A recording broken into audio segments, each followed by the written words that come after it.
This episode is a prime example of why RHOSLC is at the top of the food chain. I'll tell you why. What you mean, Amy's show? Oh, yeah. I love that every time we flash to Amy, we have to get Utah Socialite. She's got to be leaving at some point. I just don't understand what she's doing here. You know- But I'm using her picture as questions every week. I want to get into it right now, but I'll wait. I'll wait for later. Bros and shows. I gotta have me my bros and shows. Bros and shows. Bros and shows. I gotta have me my bros and shows. Good afternoon, everybody. Welcome back to another episode of Bros and Shows. I'm your co-host, Steele Russell, joined as always by the one and only Shooter Snowgooter. What's up, dude? Just a couple of Pennsylvania socialites. So we are. Some PA socialites. The other problem is Utah socialite. Like, just say Salt Lake or Just say wherever you are. socialite. Don't even say socialite, actually. We know who Amy is now. We have questions about her. I don't. I really don't care. My question is, what are you doing here? Why are you here? Yeah. That's my only You don't even go here. You don't even go here, dude. I don't understand. I think they keep trying to do that because maybe she's supposed to come in later or something, and this is them forcing the issue. But I don't know. it's not her fault. You know, I don't know Amy. Her house looks nice, and some people. Weird. people We don't question the producers of Salt Lake. No, really, never. Ever. But if you want to put it up against Potomac just started, we met a friend of immediately. This is my friend. This is her name. She starts talking. We understand what she's doing, and we love her. and we love her already. That I don't think the same could be said about Amy in any capacity. But we never got an introduction. Nope. I don't understand it. It's going to go from this to probably really funny because she'll pop up again. She won't be on the show for a couple of weeks, and then she'll pop up again, and I'll laugh. Well, the rumor has it that after this luncheon, she's so turned off by the drama that she's no longer wanting to do the show. Whatever. I don't believe that, but that's making the rounds right now. I don't know. Bring Melee back. Don't do that either. We have a good cast. We're good. Like, we don't need it. And here's the funny thing, and I'm sure Amy's going to, like, show up later and have a great moment and be like, Amy's great. But for now, I don't care. I don't care. It's not like it's really taking away from anything. It's just bothering me. Yeah, this is a me and you thing. Yeah. 100%. Like, a lot of people are in the comments like, what do you mean? Like, wealth is back. Sure, whatever. Did we steer them in the wrong direction? I don't know. Because we were claiming that we wanted wealth back? I don't know. Maybe that's our fault. Is Amy rich? She's a socialite. Her house says wealth. I guess, yeah. Yeah, and the amount of people there in fancy suits and stuff. But yeah, this is what happens when we recap shows. That will be a sticking point for us for the entire season, even when she's no longer on it, because then we're going to say, where's Amy? I am going to ask where Amy is every week. But anyway, why I was saying this show is the peak is because of the setup of this exact episode. Because in the beginning, and then we'll dive in, I just want to lay out this arc because it's important. Wow, you removed the backseat pillow. Yeah. That's been there You know what happened? 3 years. We did, well, I haven't been really sitting in an armchair. No, I know. We upgraded. We upgraded, at least for, lumbar support reasons. But I felt yesterday after doing 2 episodes, I was here for 3 hours? It was a long day. It was a long day. Don't like the pillow right now. Yeah, I don't think you need it. You can get back in there. Yeah. The other couch was like one of those like lounger couches, so it's low to the ground, so it doesn't have a lot of back support. That's the other thing is I realized while watching the tape, I'm just kind of lounging the whole time, Yeah. which is fine. It's okay. Not great for my back. No, it's not. So I'm glad that we've resituated this room for your sake. But You anyway, want to get back into your... back to my point. Yeah. What we get throughout this episode, in the beginning, we get conflict. 3 episodes into, is this 4? I don't... Hold on. Let me go off on this. I do the don't watch what happens fucking live know. thing? Stop doing that. Why are we doing that? I don't give a shit if you want to boost ratings. Stop doing this to me because it's pissing me off. Every time I go to Peacock and I hit continue watching, it puts on Watch What Happens Live. Yeah, you can say we should be also watching Watch What Happens Live. Sometimes I do. I do watch clips. I watch clips. Sometimes I watch the full episode. I don't want to continue. And what are they going to do, by the way? Have they thought about this? If I want to go back and watch a season, are you going to implement Watch What Happens Live here and there? Because if I'm trying to binge watch like season 8 of Roni or something, just to use an example, if I'm watching an episode and then it goes right into Watch What Happens Live, I'm going to be furious. I'm going to stop watching. I'm going to stop watching. Yeah, it ruins the flow. It's so funny. I knew you were going to Pissing be me pissed off. about that. And they've been doing it for every show. I know. It started off with just OC, and I'm like, what the hell is this?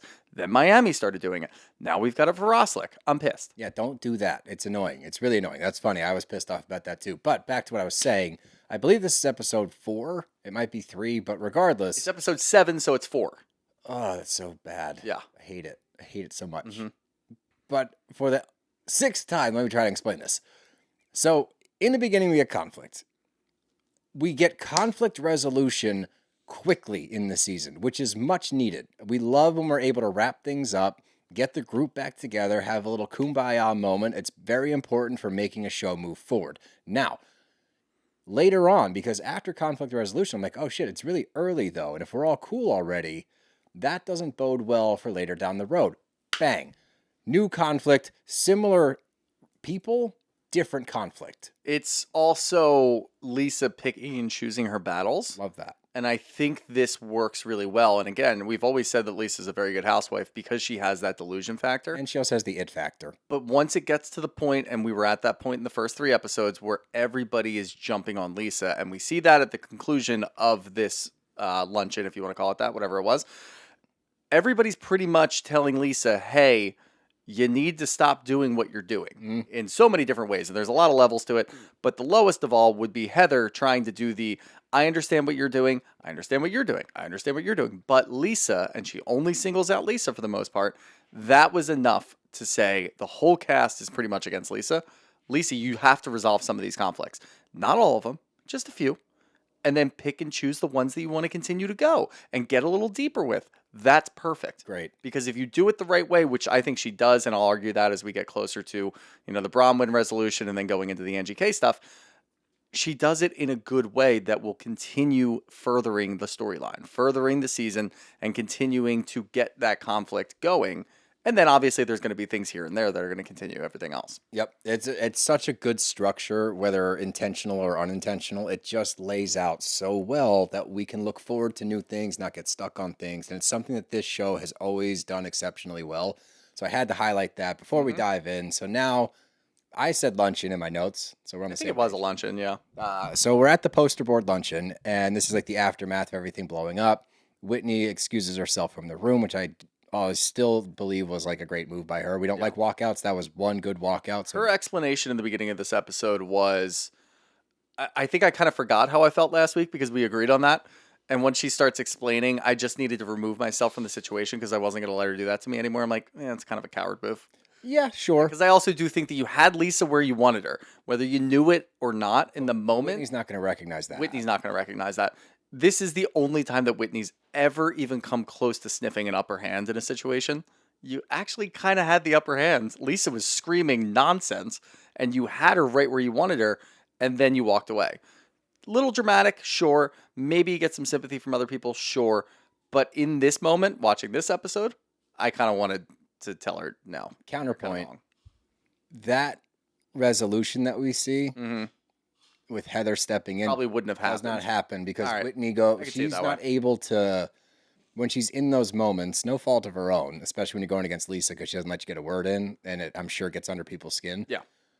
She's not coming down. She's going Right. to keep elevating, Right. elevating, and then the next thing you know, you have everybody screaming, nothing happens. So I think it was important that she left the room, but this is why, Lisa, people take shots and go low, because you start it. She immediately goes after Angie's business. Now, we're questioning Lisa Barlow because we have lawsuits.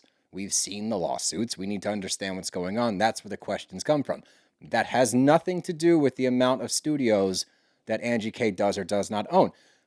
Whether it's 1.5, 3, 7, or 10 is irrelevant, especially when you're trying to shit on her because they're franchises. They get a franchise fee for each Why did franchise. she kept saying 1.5. Why? Because Sean also owns Maybe it. So owns she another split it in one. half. That's Like, so crazy. again, it's like we're nitpicking so But hard. she said it even after Heather tried to explain to her, like, there's no reason for you to say 1.5. She still went back to it, so I guess that's what she was trying to do. It's funny. I mean, the line itself is funny, but it doesn't do her any favors. And this is, again, this scene, you're watching her struggle, which we don't usually see. She's usually got her shit together, but she's not landing any punches here. and the other side of the room is clearly winning. And then when you give me this answer, I didn't do it as an insult. You took it as an insult. It's like, what? What the fuck does that mean? I That's love like that. the weirdest way of saying no offense, but. Yeah, that's pretty much exactly what it was. But I do think you could argue that everybody in the room needed the resolution. Yes. I think Lisa needed it the most because this that will seemed bring real. her back to some sort of level-headedness. Kind of neutral. And we've seen her pop off countless times in the 3 episodes that she's been in. We've never seen her like this. We've never seen her like this. She was spiraling. By doing this, by Lisa actually having the time to let everything just kind of be as it is and try to get back to the neutral playing field, it'll allow you to rein your emotions in. Yeah, it's kind of like Plan your regrouping. next step, which I think she does really well in this episode as we get to later. But for her in this moment, this is what we needed. I agree. And also, it's going to take people's eyeballs off of your fucking poster boards that you put up there for no reason that only worked against you. But for Lisa in particular, now it's weird because everybody seems to have a vendetta against you. Even Mary, who said know. when she was watching this luncheon, she was on Watch What Happens Live. See, guys, we watch it. Mary even said, yeah, go Bronwyn. Go get her. Hit her again. Pretty much that's what she wanted. So even Mary's against you, who's usually a neutral party and only caring about herself. Everybody's ganging up on you, but they're all going to let it lie as long as you're able to find some sort of resolution here. And it's weird because, again, they had her where they wanted her. And if that's what you guys wanted to accomplish, you could have done that. I don't think it is, though. I don't think it is either. I think they want to make good TV, which always works. Yes. And I will always applaud that. I think what they wanted in this moment was just fucking shut up and let us talk and get it all out. You don't even have to give us answers. Just understand where we're coming from and we'll be okay. And then we can move on to whatever's next. Exactly. That's the perfect way to put it.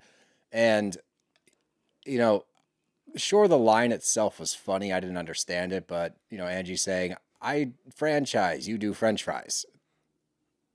Does she have a restaurant? I wouldn't be surprised.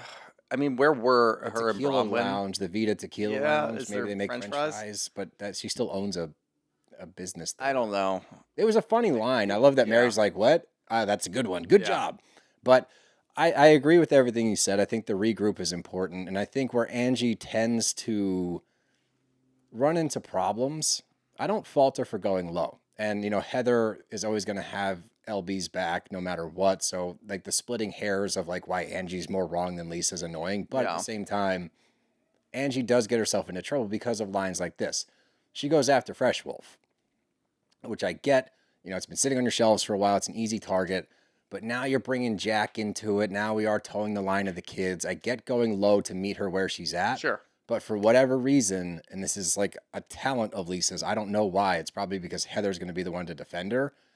Lisa goes low, and if you meet her at the same playing field and go low, you're the asshole. Lisa's not. It is true. Yeah. And Angie could have cut that off well before the C tier. Or it comment. belongs in Walmart. Yeah. Like, you By could the way, have cut leave it off. Walmart alone. And I knew where she was coming from. She just got out of hand very quickly. Yep. You could have just said, you're now looking at me making fun of my business, making fun of my family as some sort of, you know, extension of that. Right. I'm going to do the same thing to you. But instead, she could have worded it as, I don't understand why you're doing this because all I do is support your family. I have Fresh Wolf products on my shelf at the businesses that you're now making fun of. Even though they don't Done. sell. You don't even, yeah, maybe, yeah, all right, sure. You can go a little further and go to that, but you could have cut it off right there. The extra comments get you in trouble every single time with Lisa. Well, especially considering the implications there. We don't need the rest. Yeah. Yep. You know, like we all understand it's Jack Barlow's company. Like we all understand you're taking a shot at him and the whole family. Yep. It's almost redundant and it gets you in trouble. I think during COVID, we got a box of that stuff. We did. And it was like hand sanitizers. And we're like, Yeah. oh, this is actually kind of cool because we can't get this I shit used anywhere. it. I finished the entire bottle of Fresh Wolf hand sanitizer. Yep. I don't have a review for it, but we Doesn't did have any use dust it. on it. No dust in my house. Used and thrown. Yeah, damn right. But anyway, Heather speaks up, and this is where she thrives. You know, she's the comedic relief. She is the voice of reason when she's not trying to get overly involved, and she is able to get through to Lisa more so than other people. I don't mean she's like able to do it because nobody really is. She's able to do it better than other people. Right. So she just like lays the situation out. Look, you were unfairly attacked at camping. Agreed. You're defending yourself. Agreed. But you go low as shit. And then in return, Angie goes low as well. That being said, Angie, that was fucked up. Lisa also fucked up. for Angie to then like try to chime in, I'm like, just let Heather do her thing right here. And because of that, you get the best line of it all. I even wrote the whole thing down. You're a fearless, strong person, and when you're on someone's side, they feel invincible. But when you're against people, you feel completely vulnerable. You don't allow yourself to be vulnerable. Then Lisa's like, I grew up differently than you guys, which I thought was going to be taken differently because it's like similar to like, my life's better than yours. Yeah, I thought that's what it was going to be. But no one went that route, which is good because we would have gotten stuck on a stupid comment that didn't really matter. And it leads to her going around the table, saying really nice things and being like, look, I love this group. I love all of you here. We love hard. We hate hard. All of those things. Rah, rah speech. Everybody cheers. There's a little bit of tears. Everyone's happy. We seem to have the resolution we need. Even Bronwyn, who was holding on as hard as she could to that resentment. You could tell she didn't want to give. She even cracked through enough there to set up the meeting later. Yeah. But this was such an important scene to allow us to be like, all right, bang over 3 episodes now, because if this carries over another 2, 3, I'm irritated. Yeah. If it's more of Lisa versus the entire group, if it's more of her just spiraling even further, it's not entertaining to watch. Nope. Nobody ever wants to watch that. I don't care who it is, which housewife it is. We don't really want to watch it. But I thought that this started off and was going to go a completely different direction. Same. I thought that Heather was just going to apologize for Lisa. Yeah. And say, you guys shouldn't be ganging up on her. I was surprised. And the way that she started it by bringing up the campsite again, I'm like, oh, God, Heather, really? See both sides. That's what you're good at. And she does. She did. So I have to applaud her for that. Yep. The Bronwyn thing was very funny. And again, I saw it going a different direction after this scene. But the Bronwyn thing was very funny because she spent a good 5 minutes saying how much she loves Angie. Gets to Bronwyn. You and I have our things going on here. You know, we don't know if there's a lot of resentment. I don't know if we're ever going to be able to move forward.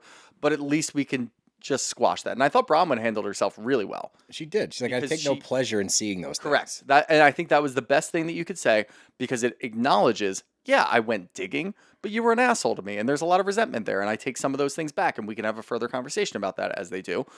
But I take no pleasure in seeing that. I wasn't digging it up with a smile on my face. And I think that resonated with Lisa because she does dig things up with a smile on her face. So to understand the other side of that and that you can do these things without enjoying it, probably settled in a little bit. And it allowed everybody to just kind of decompress. Reset. And it was a very hectic start to the season. It was insane, but it seemed in this moment that we were moving on to a new chapter. And that's really all we need. Well, it also lands the plane. It does, yeah. You know, like now those previous 3, I'm like, okay, cool. Yeah. Those are all good where they could have been like, that was a tough start. Yeah. So bravo, everybody on the cast. Well done to all of these ladies. But I usually don't write down the cut scenes in between when we get to the next scene. Yeah. But these were funny because I guess Meredith is opening up a caviar speakeasy in the back of her store, which is for some reason. If you heard that, my daughter's climbing up the stairs right now. No, she wants to come in. Is she opening the door? She was trying to open the door. Oh, she's gone. Yeah, she's gone. Meredith and Seth, that was a funny scene to me, and the idea of the speakeasy for caviar. I love how heavy she leans into the caviar thing. She really does. She's talking about she has caviar in her center console because it's like a refrigerated center console. Is it going to be like, and it's in Utah, and when I think speakeasy, I think very classy cocktails, maybe a cigar lounge. Dark and bar. If you're going to throw caviar in a situation like that, I understand that. I don't think that's what it is, so I do have some questions. I think it's going to be just caviar. Just caviar and cocktails. No, I bet she has champagne and caviar. It'll be cocktails. Cocktarts? Cocktars. I don't want to think about what that might be. No, let's just move on to Heather and Mary because Heather's hungover as shit. And Mary, we got a call back to saying that Jen Shaw smells like hospital because now tequila tastes like hospital. Yep. And I tried to wrap my brain around it. You know, I don't see how that tracks. I think vodka tastes more like a hospital to me because like rubbing alcohol. Yeah. Should we try some? I think there's something here. Maybe in a past life, Mary spent a lot of time in the hospital. Oh, perhaps. Maybe she was sick for a little while, and now she's That's just the way you go. See where I of... say it is like, oh, maybe she was a nurse or a doctor in her past life. Oh no, I don't. Mary? No. Bedside manner? Well, she'd give it to you straight. She'd be a doctor. Yeah, I guess. So doctor. Yeah, but she's. If she was a doctor, we would know it. Dr. Cosby. Yep, that's something. But I kind of understood what she was talking about at the very least. Tequila, no, that doesn't. Mm-mm. It smells like Mexico It smells like or tastes like Mexico. tastes like Mexico. It tastes like I'm not even gonna go down this road. Let's just keep going. Whitney and Justin. Tastes like a good time. Yeah. I always had weird nights on tequila. Yeah. It's because it's an upper. It's the only alcohol that's not a depressant. So that's why if you have a funny reaction to alcohol, it's because it stimulates. Mm-hmm. Yeah. That's what I was drinking the 3 times that I stripped to Vanessa Carlton's making my way downtown. Yeah. Oh, no, one was SoCo. Phil's house, high school. Yeah, SoCo. That was SoCo. SoCo makes you warm. Remember that? We used to crush Southern Comfort. Like it makes the hair on the neck of The end of that era was when they brought out the SoCo and lime. It was Yeah. like, oh, this is gonna be good, and it just tasted. It was shit. trash. Yeah, and then we were done with SoCo. Yeah, they ruined it. They just leave it Ruined alone. it, yeah. We used to get like the double heavy proof one too. It was like Yep. 50% alcohol. 100 proof. Good times. Good times. Anyway, Whitney and Justin, I genuinely thought we were getting a body paint scene. Did you? I mean, it was definitely set up like You that. remember how to do this? That was Yeah, before they showed us, and A lot of and innuendo. they obviously knew they were setting it up this way. Like, yeah, I think if you just rub on it, it'll grow. Okay, yeah, I know what you guys are up a to. lot of sexual innuendo. I have a funny take on this. Whitney's putting her stripper pole back in because she wants to distract Justin from the fact that they're flat broke. That would make sense why she's like, do I pick it up like this? And he's Yeah. just got like a face full It's like, of hey, ass. we just paid out all of those employees from my MLM And investors. we don't have any money right now. We have to figure out a new way to make money. But in the interim, I'm going to put the pole back up. Or And I'll show you some dance moves. Or is she teasing an OnlyFans? No, not until she gets kicked off the show. Maybe at that point. But I can't imagine. She wouldn't be the first housewife with one. Yeah. Is Denise technically a housewife right now? Well, Larsa's got one. Yeah, I always forget about Lars's Only Feet. Larsa bought a fucking Is hers mansion Only with her feet?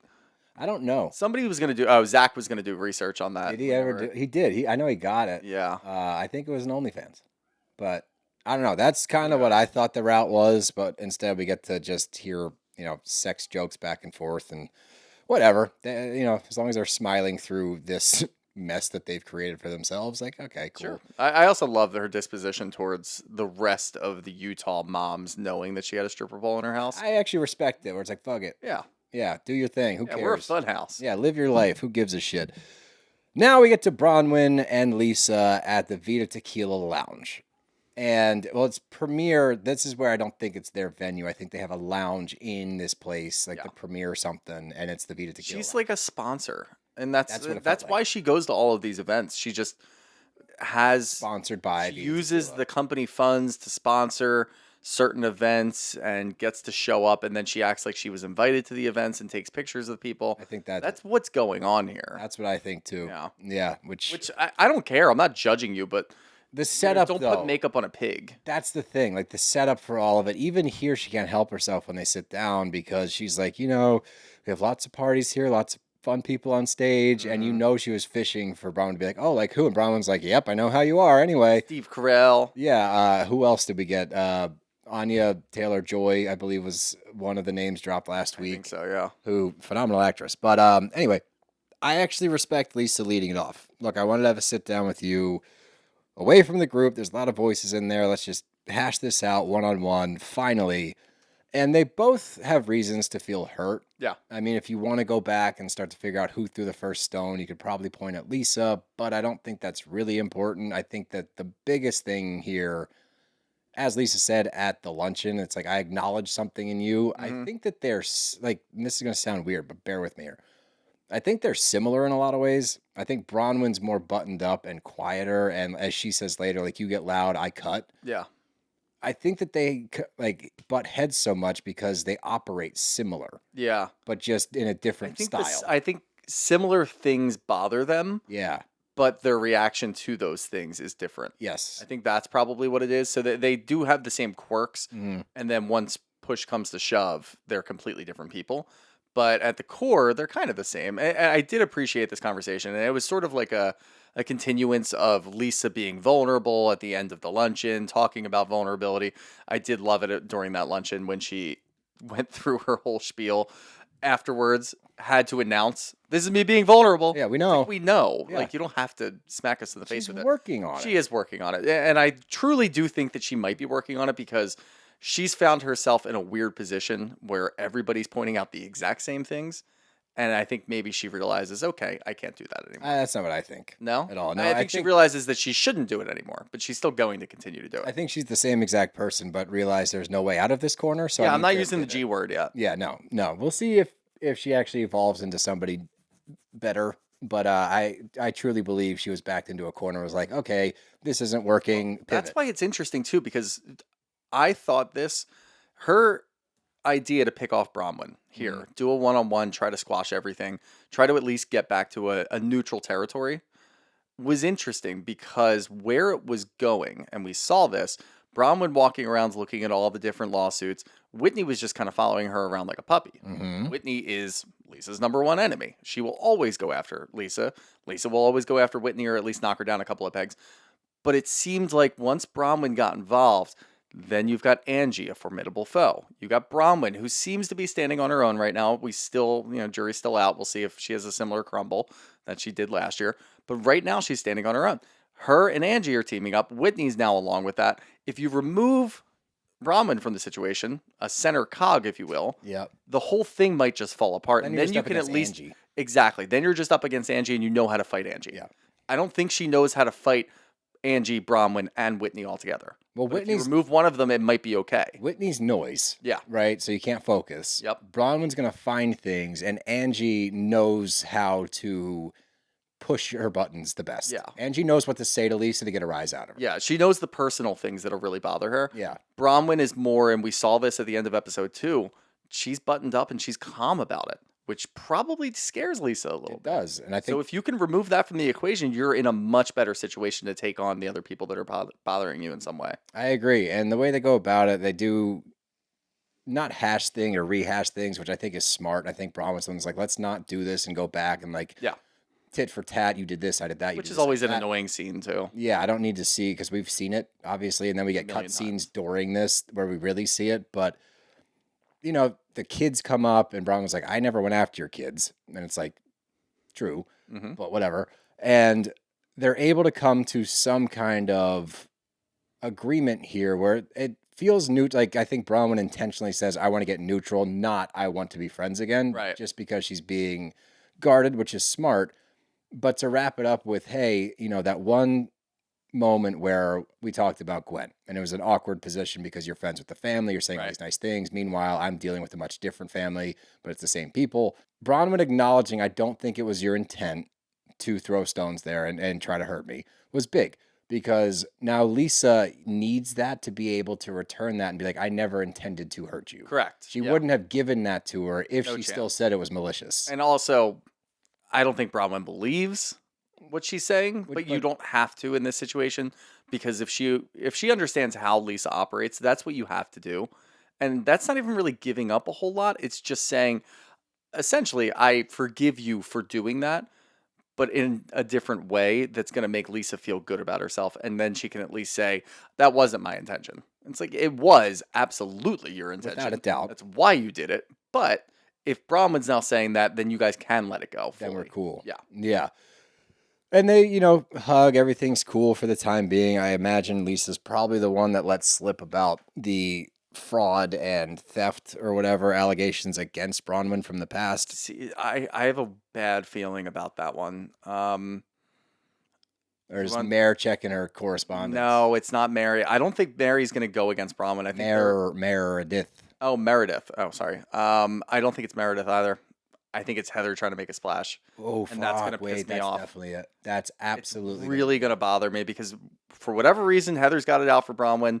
Even if she's not actively doing anything right now, if she comes across it, there's always one time every season, and we always get pissed about it. because it's Overstep. completely not in your wheelhouse. Heather might do it. I know why. Why? Lisa and Bronwyn are going to start to get close again. Oh, Heather's God. going to get irritated Threatened. by that, feel threatened, and she's going to throw a little shot in there. Ah, man. I can't mark it.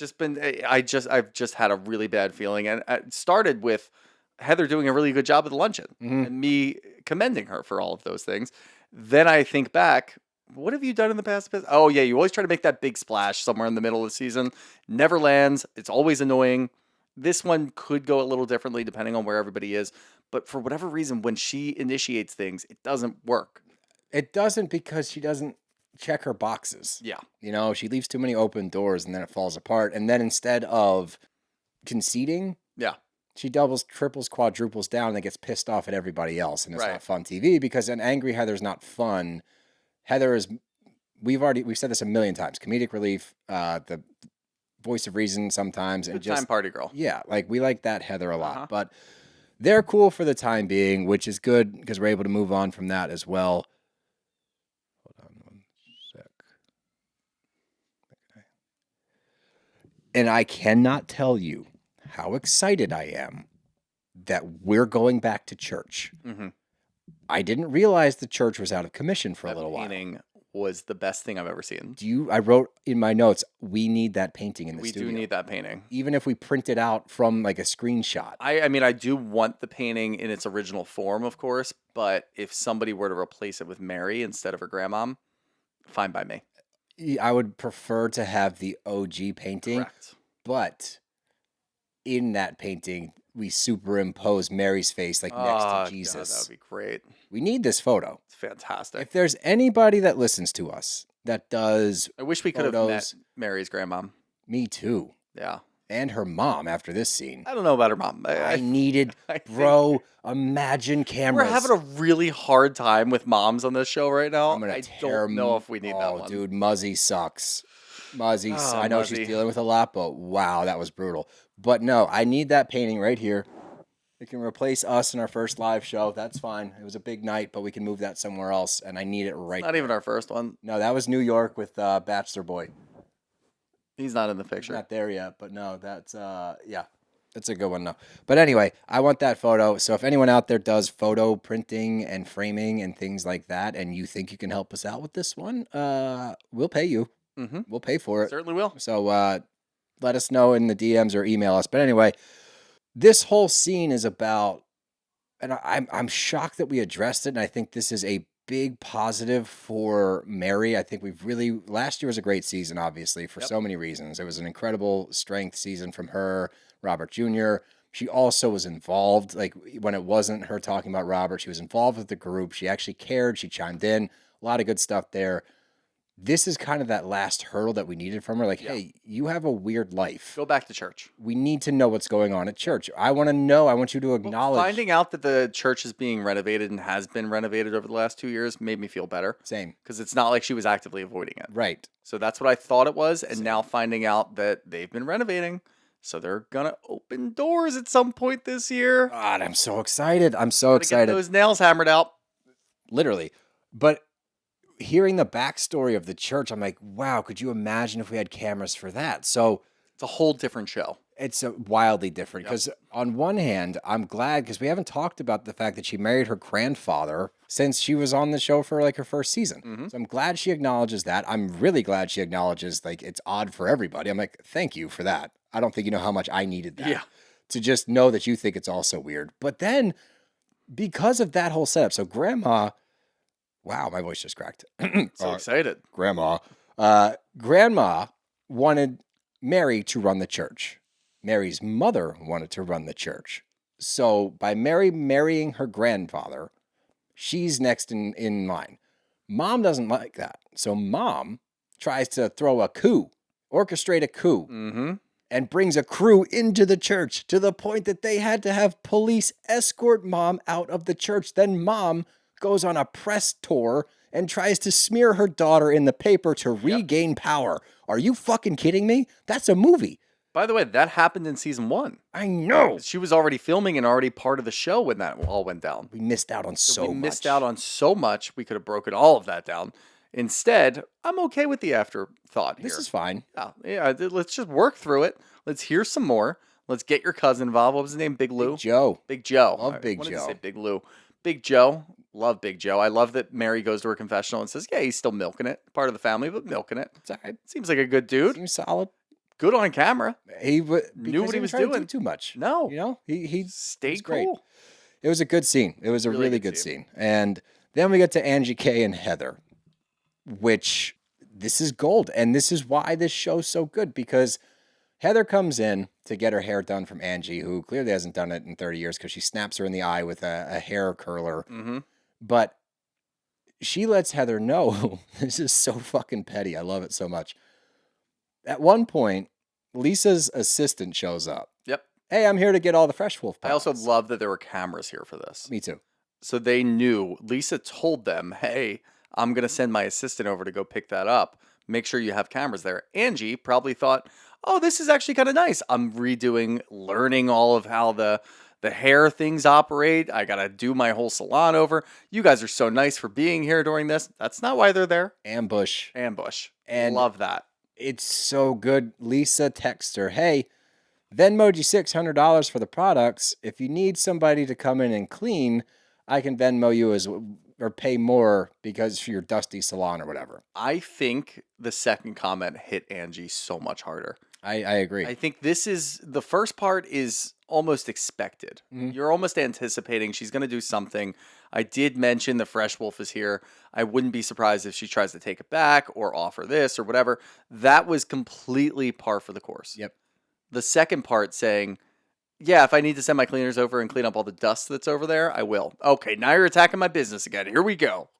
And I think that inadvertently she took a shot at herself, though, if you really want to look into it, because the dust has accrued on the Fresh Wolf products. Yeah. But that's neither here nor there. And I love that Angie, in that little cutscene, picks up a Fresh Wolf product. Did you see that? Blows it off. Yeah. Blows the dust off. Mhm. Nice job. But she tells Heather this. And I guess her response was actually pretty solid. It's like, well, at least I don't have to pay or take that $600 and pay back the people you owe. Yeah. I didn't understand Lisa's response where it's like, well, at least I don't have other people pay for my vacations. Yeah, that was projecting. That's That's what what I it felt seemed like. Yeah. Yeah. Even Angie acknowledges that. And I thought maybe it was the same thing that we saw her do with Bronwyn. Oh, yeah. Talking about the Amex receipt and saying that she just blows Todd when she gets the Amex receipts. I don't know if maybe Angie at one point in time said, oh, yeah, Sean and I are going down to Cabo or whatever. I got a lot of miles on my credit card and did this or whatever. And it was just like such a weird non-issue, not something to bring up ever. And Lisa probably thinks it's enough to at least ruffle her feathers. Mm-hmm.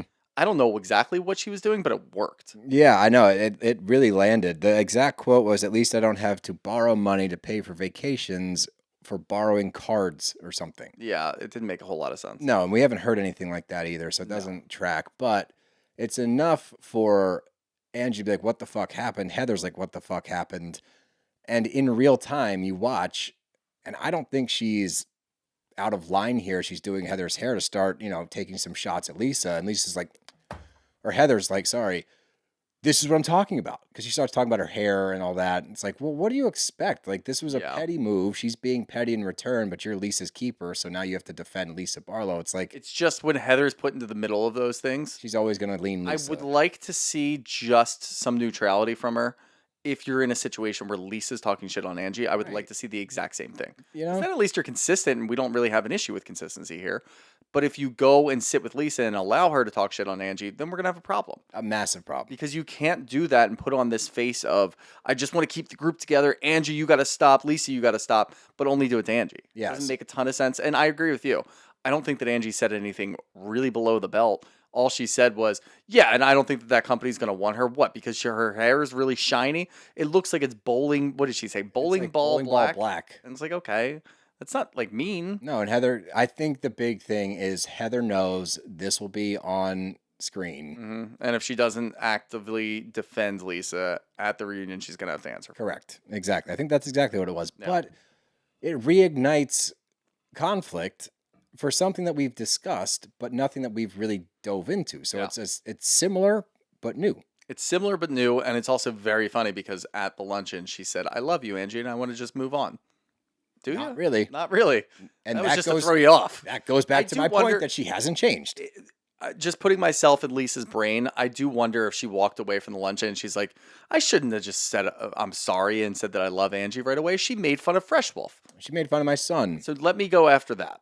Yeah. Yeah. It might that's have probably even what happened after she sat down with Bronwyn, and Bronwyn's like, kids are off limits. She's like, wait a minute, you're right. You're right. Kids are off limits. Angie took a shot at Jack's company. Mhm. I'm going to take her down. Assistant, Could have been. go pick up the fresh wolf. Could have been. Yeah, I don't know. But Whitney and Britani, what a duo. What a duo. What a horrible, terrible, awful mom. Yeah. What the fuck was this? This was, I wouldn't put any of the other housewives in this situation except for Whitney. Whitney actually handled it pretty Whitney well. handled it perfectly. Yeah, I think she did a good job. She's the only one that might, I don't think she's going to get through to Brittany, but she's the only one that would be able to keep a straight face during that and handle it very seriously. It was astounding. So obviously Jared Osmond comes back up as he always does. They broke off the engagement, but as always, they're back together in some regard. Remember, they broke off the engagement because the kids weren't cool with it. Mm-hmm. So they're working their way back to an engagement.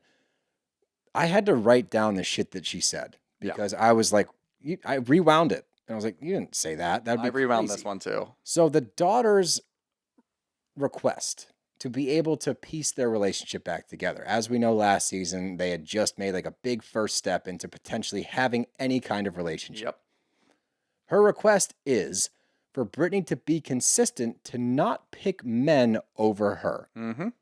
Her response is, but that would be super hard. Are you kidding Because me? Jared's really good to me. No, he's not. No, he's not. He's but in the Brow Girls We know how DMs. delusional she is. Whitney's handling of this was perfect. It was. Just stop her right in her tracks, look at her and say, Olivia said, don't do this. Would you be okay with not dating men for 30 days? Don't talk to them. Don't date them. Just show some consistency for 30 days. To Not a big have ask. a relationship with your child. And you would have thought that that Whitney showed her like a calculus equation and said, "Can you solve this?" Yeah. She was so confused. She's going, yeah. And I'm like, sure, there's not a way around this. Like, what are you doing? and Like, in her mind, you can see her wheels spinning, her one wheel spinning. She's trying to figure out a way out of it. She's trying to figure out a way that she can have both, and you can't. you can't because she made it very clear, Mom, I want a relationship with you. Yeah. You need to slow down on the dudes because it's fucking up our relationship. Yep. When she says that line, is it really that hard to stop for a short amount of time? Mm-hmm. Her response was, that's a big ask. And Whitney, and I'm glad she said Insane. this, she can relate. She's like, look, I was estranged from my mom for a long time. It was really difficult. We've worked through things. We're still working on things, but that's never been lost on me that my mom wasn't around. I still love my mom, and Yeah. going through what I've gone through, losing my business, like I've really leaned on her heavy. So like, that's an important thing that you need to kind of take care of. She's leading her so slowly to water, Yeah. trying to get her to take a sip, and she's still not understanding because she's like, I want to be there for Olivia, but that's impossible because she doesn't make space for me. Why? Mm-hmm. Because you're with piece of shit dudes like Jared Osmond, and she doesn't want to be involved with that. Yeah. These are your decisions that's estranging your daughter from you, and here you have a blueprint given to you by your child. Do this, we'll be okay. And she can't fathom saying, Jared, fuck off for a little bit to repair that relationship to the point. And Whitney, Not that Jared would care either. And that's the other, like, once you start going down that rabbit hole, you try to play out a scenario in your head that actually makes sense. Brittany could go to Jared, say, hey, I need to just reconcile with Olivia. I need to take a little space. Jared would probably be not okay with that, would keep hounding her. Brittany would give in immediately. So that doesn't work. Hey, fuck off. I just need to like get a little bit of space here. And then you could see Jared's reaction saying, well, if she's not okay with us, then should she be in your life? Which is probably something he would say. yeah. You would think a normal person would say, yeah, she's my daughter. Of course, I'm going to take her side. Brittany would still take Jared's side. Yeah. So no matter what, this is not going to work. It's insane. And Whitney, because she maintained her mellowness, if you will, is able to like, she's like, I'm going to be honest with you. I feel a type of way about this. Like, Yeah. you really need to hear me. You really need to fix this. Mhm.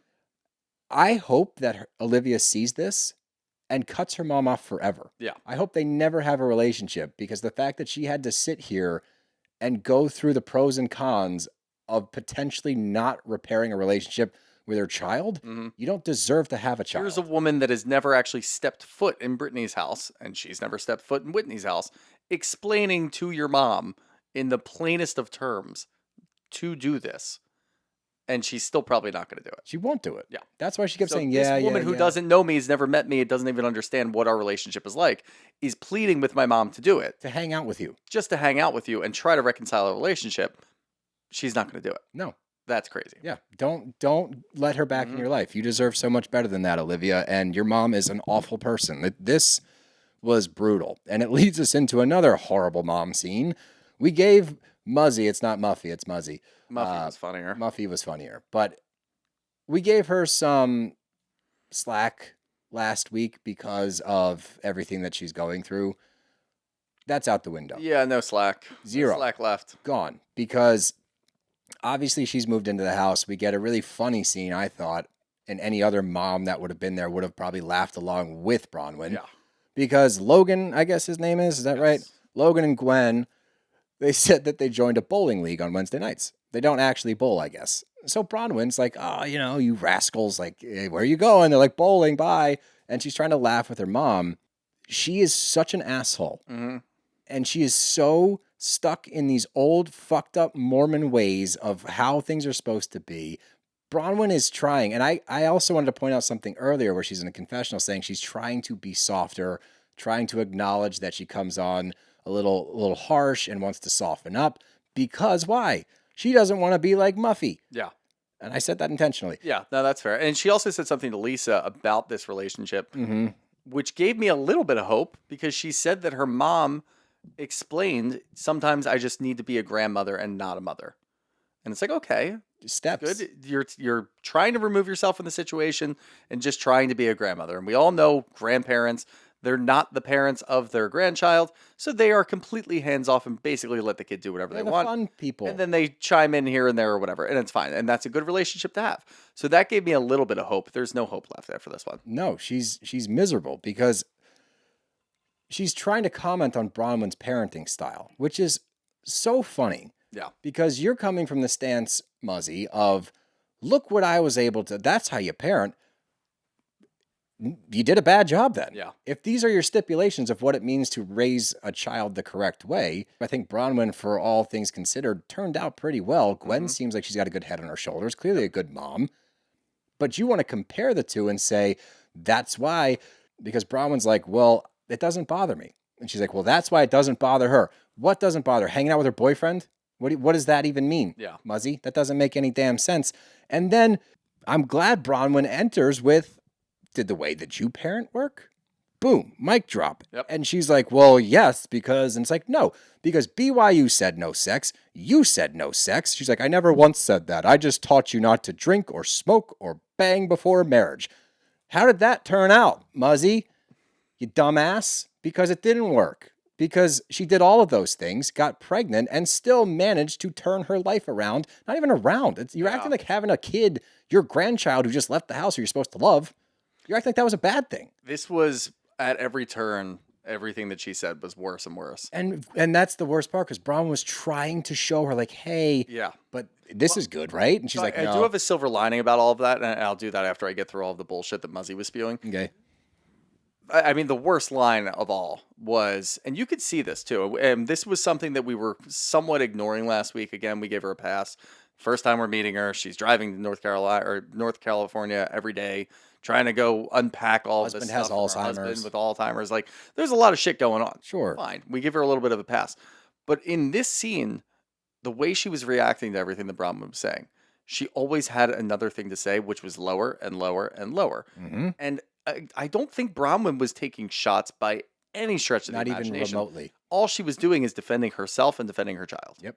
That's all she was trying to do. From her mom. From her mom. That's all she was trying to do, and she was doing it in the most polite way possible, giving her mom as many passes as possible. Again, we have a very good idea of what this relationship is like from last week and this week.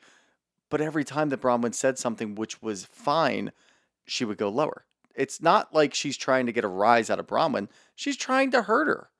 Yes. And the foster house comment was the worst one. The fact that you dumped her off like daycare with me was, you know what? And she even says, like, what, Mom? I was working to provide for my child. It's like, yeah, but, if we weren't there, like, God forbid she ended up in foster care and you just needed to have her. She couldn't be adopted. It's like those were the two options where she has to be watched by her grandparents or she's going to go to foster care. No, Bronwyn would figure it out. Bronwyn wasn't an unfit parent. Yeah, she was no. working. She wasn't going to be like, oh, I need to keep this minimum wage job and I have to get rid of my child. She would figure it out. She was scoffing at Bronwyn for the idea of you just had to keep this baby. Like, that's your grandchild who's going to watch this, by the way, which is not going to land well. I promise you that. She's not going to be stoked to watch Muzzy talking shit about her. And it gets worse. We get this awful story because Bronwyn's sisters were pregnant at the same time, which I think is a big point that we didn't get to hear before. They went to Baby Gap. Bronwyn was there. Bronwyn's pregnant. They go to the cashier and they're like, oh, you buying for your granddaughters? Muzzy's like, yes, I am. Not for this one. Not buying her shit. Because I guess Bronwyn said, it's for my sisters. I'm not getting anything. And her mom said to a cashier, no, not for her. That's atrocious. And then the worst part, other than the foster care comment, which is that's on par to me as the CPS comment made on OC. Yeah. Like that's similar, same vibe. But Muzzy's trying to be the victim of this whole thing. And Bronwyn's big sticking point was like, you made sure that I never had a happy pregnancy. That's not my fault. It fucking is. Yeah. Because you made sure that she wasn't happy or able to enjoy this process that landed her daughter, who she loves and who has given a good life to. And then you want to bring up daddy's job? What? At the Mormon church, which is the reason that this whole thing is fucked up in your eyes? Because, oh, God forbid. Like, it's just such loser behavior. She's like a step away from blaming the Alzheimer's on this. Honestly. Like, I wouldn't be surprised. Like, your dad probably would have been able to maintain his mental state if he wasn't worried about you. Fit for the rest of his life if it wasn't for this. I'm sure that's probably somewhere down the road. But silver lining. What? We have seen, and we could juxtapose these two scenes from last week and this week. Bronwyn seems to be a little bit more comfortable with this and actually calling out her mom a little bit. So this might be therapeutic for Bronwyn being on this show and filming with this. It still fucking sucks, but I think this is going to be good for Bronwyn because she'll be able to find her voice like she did with Todd last year. Okay. Last year in the beginning, we saw her with Todd. She was very meek, very meager, not really sure what she wanted to say, just kind of let Todd do the walking and the talking. By the end of the season, she was actually bringing up things that bothered her. So it might be therapeutic for her. The other part of this, and this is the Todd wild card. Ooh, the Todd card. Todd is incredibly defensive of Gwen. Oh, that's a good point. What is he going to do with this? Ooh, that's a good point. If Bronwyn says, yeah, I'm having a really hard time with my mom. She did this, this, and this, and said this, this, and this about Gwen. Get the fuck out of my house. He's going to kick her the fuck out. Yeah. And look, I don't think that Todd's a great person. I don't really like Todd in particular.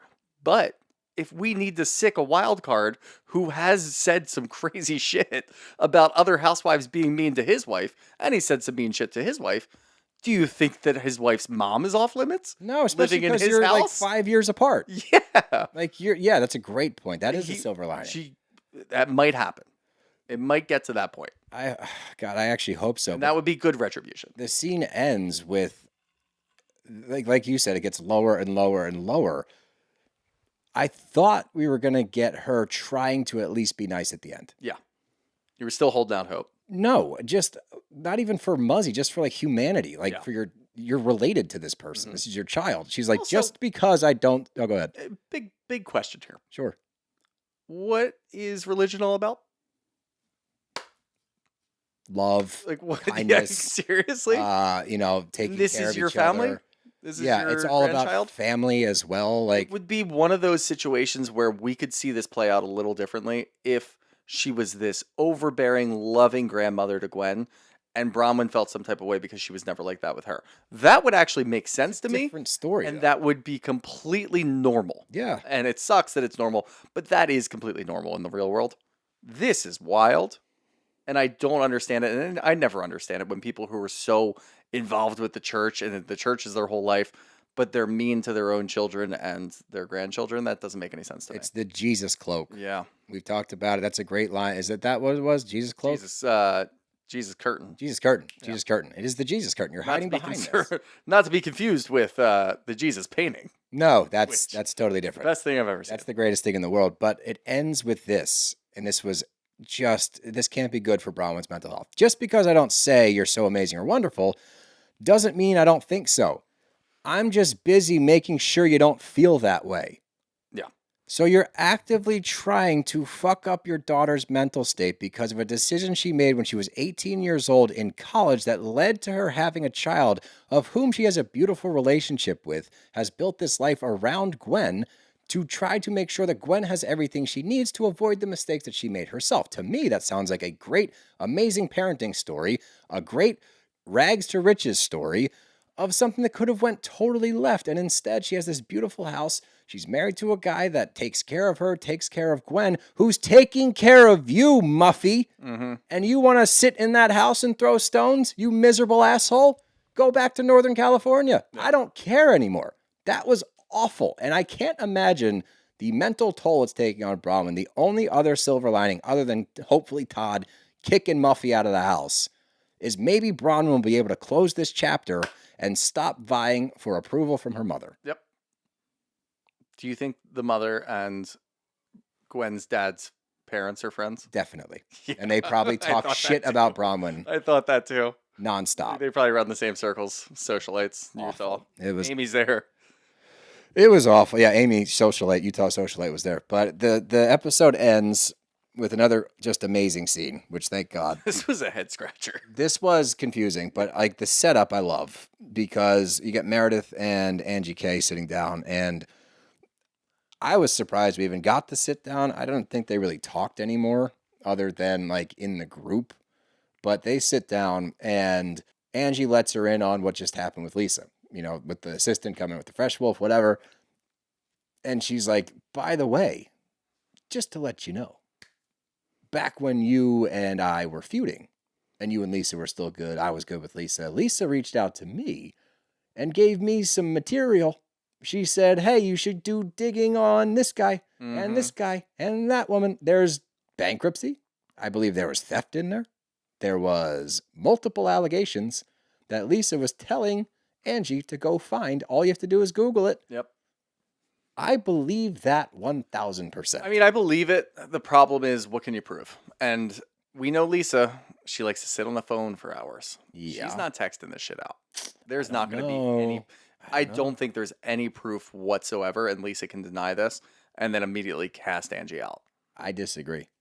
All right. Here's why. I think it's going to fall flat. I think it's going to blow up in her face. And look, I have a different take on this than you do. Okay. With Angie, I'm worried with how active she is because I don't want her to start thinking that she's the center. I know she's overplaying center her hand. snowflake. I do think she needs to get knocked down a little bit. And I think this is a good way to do it because I think this is going to blow up in her face and everyone's going to be like, what the fuck is this? Do you want to know my take? Yeah, go for it. I think we're seeing the battle of the center snowflake. Okay. Who comes out on top? And here's why. One, I could totally see that happening. Mm-hmm. Like, that's a very plausible outcome to this, that she flounders and fails. The other side of it is we've watched Angie turn into a pretty fantastic housewife. Yeah. Coming from hiding behind people's shoulders talking about the pit bull comment or whatever back in the day. So Chihuahua. Chihuahua, that's it. I'm stuck on pit bull from Miami. Dale. Dale? Pitbull. Yeah. Oh, Mr. 305. Where's the soundboard? You just said Pitbull from Miami and you didn't expect a Dale? No, well, I was saying I was Rom, and then I got stuck on that. That phrase is just, it opens up so many doors. Suavemente. But I think that, or I hope that, and I'm not 100% sold on this. I probably lean more towards where you think it's going, Yeah. but I have hope that she's learned enough throughout the years, especially if you're going to take on Lisa, and especially if you guys, that's what I think this is, and that's why I think this got rehashed.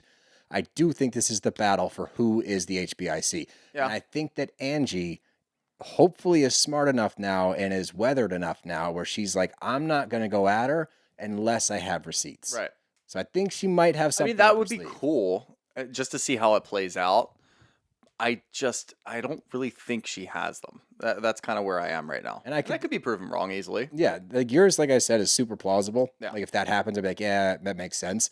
I'm just hoping that we've learned enough that she is a seasoned vet now where she's like, I'm not going to take a swing unless I know I've got this. That's fair. So, but it sets up. It's a really good cliffhanger. That's it. It's Yes. a very good cliffhanger for a very good show that gets us to the point that we don't really get to with a lot of these shows because we understand how things are usually going to play out.